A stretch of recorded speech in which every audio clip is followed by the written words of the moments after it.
Les disciples étaient dans la détresse en ramant, car le vent leur était contraire. Tous les croyants fidèles font cette expérience. Depuis quelques années, les tentations semblent s'accroître en nombre et en sévérité. Ceux qui sont au Seigneur paraissent souffrir beaucoup plus. Le corps est souvent faible et fréquemment ruiné par la maladie. Les familles sont confrontées à des problèmes et à des conflits sans fin. L'emploi et les moyens de subsistance deviennent plus difficiles. L'oppression et même les attaques visant la société et les peuples s'accroissent dans une large mesure. Satan et ses mauvais esprits fomentent beaucoup de troubles pour user les saints. Oh, combien grands de nos jours sont les vents contraires. Or, si vous êtes dans la voie tracée par le Seigneur, vous aurez à faire face, sans nul doute possible, aux vents contraires. Et grande sera la difficulté. Voyons par exemple la situation dans l'Église. Qu'est-il arrivé ces dernières années? Toutes sortes d'hérésies se sont glissées dans l'œuvre de Dieu. La tromperie des esprits mauvais s'est grandement accrue. Et l'Église est devenue plus mondaine que jamais. Dans une époque comme celle-ci, si vous persistez à demeurer fidèle, à marcher dans la voie tracée par le Seigneur, pouvez-vous naviguer contre le vent sans ressentir la détresse? Il vaut mieux souffrir que d'aller à la dérive. Il est préférable de se trouver dans la détresse en ramant que de naviguer avec le vent, d'emprunter un chemin difficile que celui de la facilité et de dériver. Aller à la dérive ne demande aucun effort. Cessez de ramer, le vent vous fera rebrousser chemin. Juste un petit compromis, un peu de laisser aller, le vent vous fera revenir en arrière.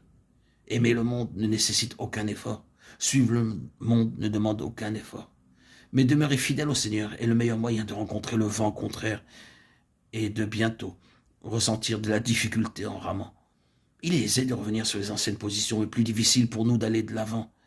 Toutefois, c'est le moment d'être fidèles. Puissions-nous marcher dans les voies prédéterminées par Dieu.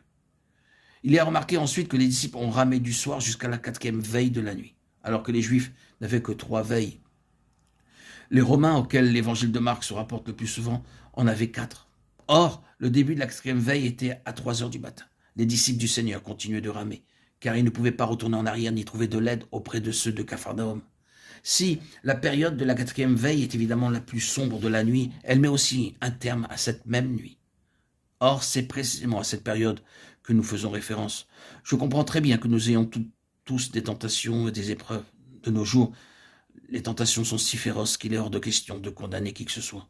Cependant, le plus grand péril aujourd'hui, c'est de se refroidir, un tant soit peu, de faire quelques compromis ou de faire une petite sieste, car nous sommes réellement fatigués. Au début, il y avait de la force pour tenir ferme, car l'amour nous pressait. Mais cette période intermédiaire dure depuis si longtemps et la lutte est devenue si difficile qu'il est facile de se refroidir. Combien de croyants que j'ai connus qui autrefois étaient remplis de l'esprit et si braves dans la bataille se sont refroidis et sont revenus en arrière parce que le vent s'opposait tellement à eux. Un jour, un frère faisait remarquer qu'il voyait, après une quinzaine d'années de service, de moins en moins de personnes zélées dans l'œuvre du Seigneur. Il est bien plus difficile de vaincre le refroidissement de l'ardeur, le manque d'entière fidélité que n'importe quelle tentation. Vaincre le péché est une chose possible. Ne pas se refroidir après s'être lassé en naviguant sans cesse contre le vent est presque impossible.